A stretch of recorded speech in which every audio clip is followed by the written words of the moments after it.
Okay, picture this. You're settling into your seat at the cinema, the lights are just about to go down. You run out to the concession stand for that essential movie combo. The popcorn and a drink. They hand you an empty cup, and that's when you see it.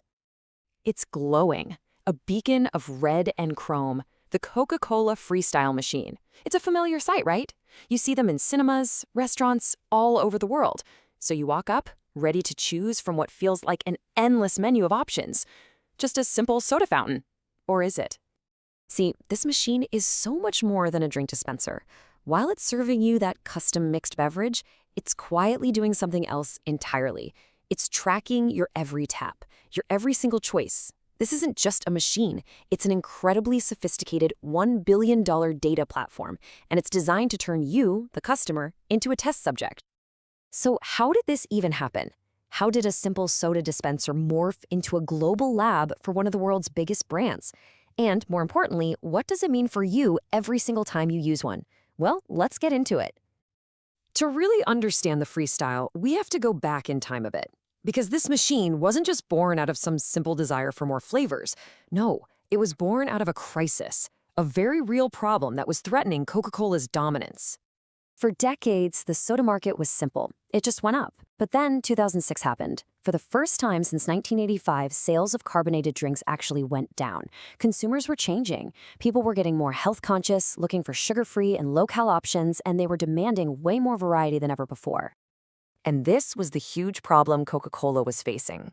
On one side, you had their old fountains, which were basically stuck in the past. These clunky systems with maybe 6 or 8 standard flavors. Getting a diet option was a big deal. But on the other side, you walk into a convenience store and the aisles are just exploding with choice. Coca-Cola's fountains looked ancient, and they were losing a really crucial battle for the modern consumer. So Coca-Cola didn't just decide to make a better fountain. No, they decided to completely reinvent the entire experience of getting a drink. They engineered a machine designed not just to dispense soda, but to create a moment, to spark desire. If you've ever thought the Freestyle machine looks like it wants to be a Ferrari when it grows up, well, you're not wrong. It was designed by Pininfarina, the legendary Italian design house that's responsible for those iconic, sculpted curves on Ferrari cars.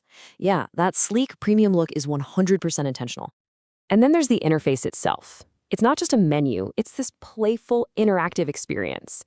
You get greeted by this vibrant screen of bubbles, giving you access to over 100 different flavor combinations. It turns a simple choice into a moment of discovery. Now, the tech that makes this all possible is a real breakthrough. Gone are those massive 19-liter syrup canisters from the old days. Instead, the Freestyle uses around 30 tiny little cartridges. The system is actually based on microdosing technology, inspired by medical devices like insulin pumps that have to deliver medicine with incredible precision.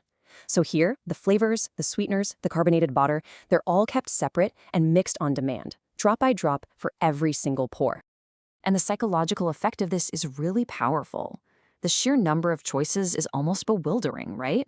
It encourages you to explore, to experiment. You might have come for a regular Coke, but now you're wondering, what does peach Sprite taste like? Or maybe you'll create a completely new mix. It just transforms a boring task into an act of play. So what's going on here, really, is a classic example of what marketers call experience marketing. Coca-Cola isn't just selling you a beverage anymore. They're selling you an interaction, a memory.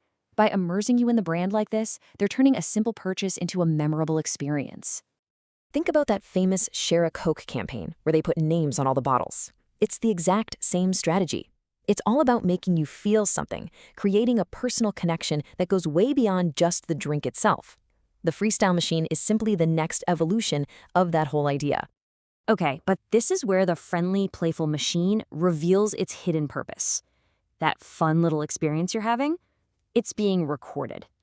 Every choice you make becomes a data point in a massive global experiment. Let's say you decide to try Sprite Cherry, a flavor you've never seen before. Well, you're not the only one. All over the world, thousands of other curious customers made that exact same choice. Without even realizing it, you've just cast a vote. You've participated in a real-time taste test on a global scale. And the scale of this operation is just staggering. There are over 50,000 Freestyle machines deployed worldwide. Now get this, when they first launched back in 2009, reliable wireless networks weren't standard yet.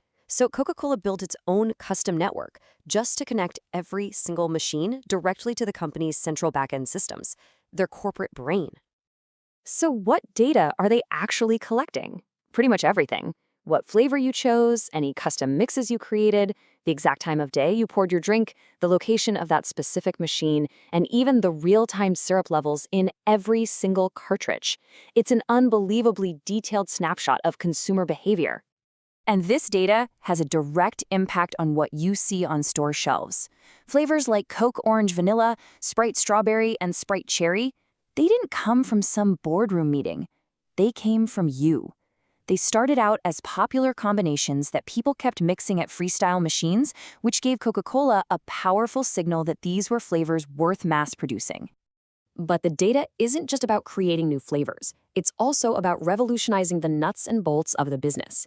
It created this amazing efficiency engine that transformed Coca-Cola's logistics from, well, an art of guesswork into a science of predictive automation. I mean, the difference this makes is night and day. In the old days, a restaurant employee would have to go manually check those giant syrup canisters, scribble on an inventory sheet, and then call or email an order. It was slow, it was inefficient. The freestyle way? The system analyzes the data every single night, uses algorithms to predict future demand, and then automatically generates the perfect restocking order. No guesswork. So here's how it works. Step 1. Algorithms predict demand based on what people are actually pouring. Step 2. The system auto-generates the order for exactly what's needed. Step 3. The right cartridges are shipped directly to that location. It's a quiet, automated supply chain that saves the company a massive amount of time and money. And this data stream also flows in the other direction. Marketers back at HQ can now push new content and campaigns directly to the machine's screen. They can feature a new flavor as the very first bubble you see, or maybe play a short video to catch your eye. It's a subtle but really effective technique called nudging, gently influencing your choice, and of course, gathering even more data on which promotions actually work. All of this, the design, the tech, the data, the logistics, it all came with a reported price tag of over $1 billion. Which, leads us to the central question. Was it worth it? But before we answer that, we have to talk about one more feature of the machine, one that's a little unsettling.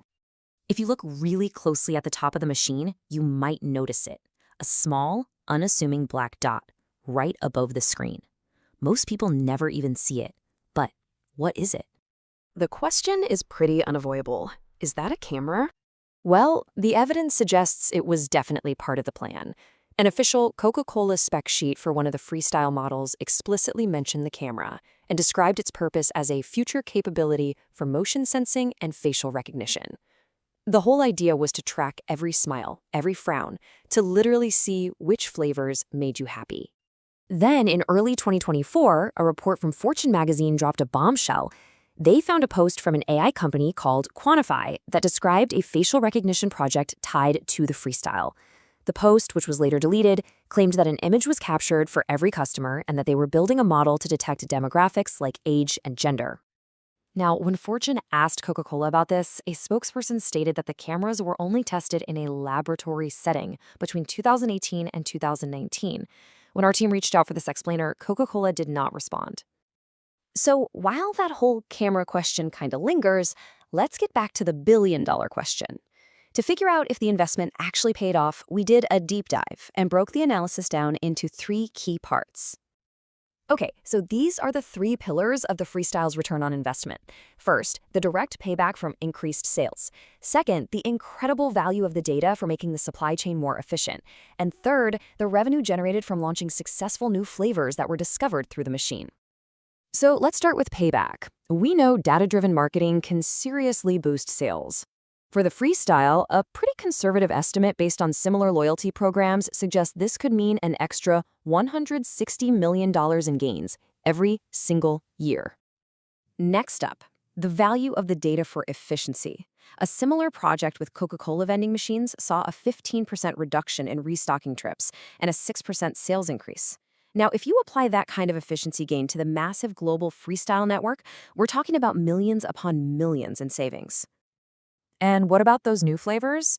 Well, this one is more of a mixed bag. Sure, some, like Sprite Cherry, have been big hits, but others were discontinued, even though they were popular on the Freestyle. So it turns out that while the machine is great at spotting trends, Freestyle users might not perfectly represent the entire market. But when you add it all up, the increased margin from sales, the massive savings from supply chain efficiency, and the revenue from the successful new flavors, the conclusion is pretty undeniable. That billion-dollar investment hasn't just been paid back. It has likely been paid back many, many times over. So the next time you find yourself standing in front of that glowing red machine, ready to mix your perfect drink, what are you going to see?